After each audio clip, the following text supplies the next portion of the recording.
একটা ছোট ভুল, আর সেই ভুলটাই যদি একদিন তোমার নিজের চোখে তোমাকে হার মানা মানুষ বানিয়ে দেয়। ভাবো তো, একটা পরীক্ষায় ফেল, একটা কাজ নষ্ট হওয়া, একটা সিদ্ধান্ত ভুল হওয়া, এই ছোট ছোট মুহূর্তগুলোই কি সত্যিই তোমার পুরো জীবন?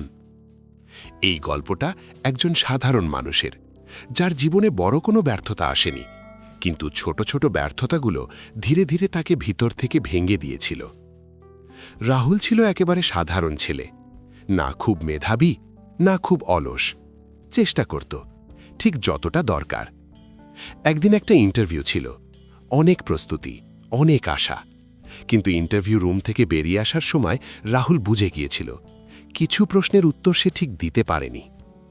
2 দিন পর একটা ছোট ইমেল এলো, thank you for your time. সে নিজেকে বলল, ঠিক আছে, একটা ইন্টারভিউই তো, বড় কিছু না। কিন্তু ভিতরে কোথাও একটা ছোট দাগ পড়ে গেল। এরপর এলো আরেকটা ছোট ঘটনা। একটা প্রজেক্টে বসের সামনে ভুল প্রেজেন্টেশন।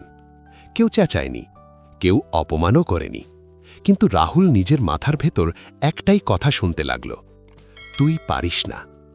তারপর আরেকটা চেষ্টা, একটা ছোট ব্যবসার আইডিয়া, শুরুতেই লোকসান। বন্ধুরা বলল, আরে এসব তো হতেই পারে। কিন্তু রাহুল আর শুনতে পারছিল না।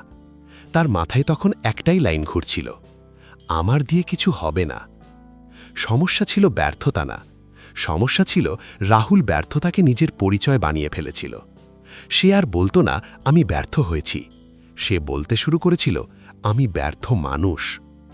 এই একটা লাইনে তার হাঁটার ভঙ্গি বদলে গেল, কথা বলার স্বর বদলে গেল, চেষ্টা করার ইচ্ছেটাও ধীরে ধীরে কমে গেল।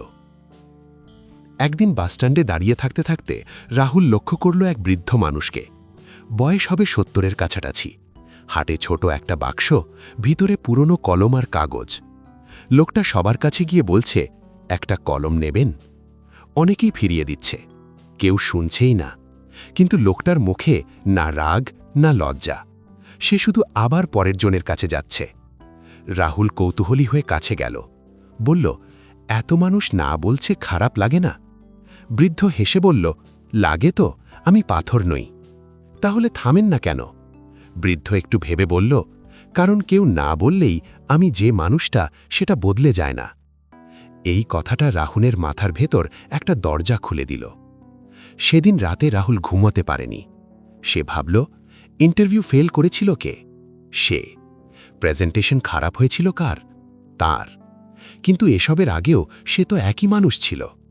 ছোট ছোট ব্যর্থতা কখনোই তার পুরো গল্প ছিল না, সেগুলো ছিল শুধু এক একটা দৃশ্য।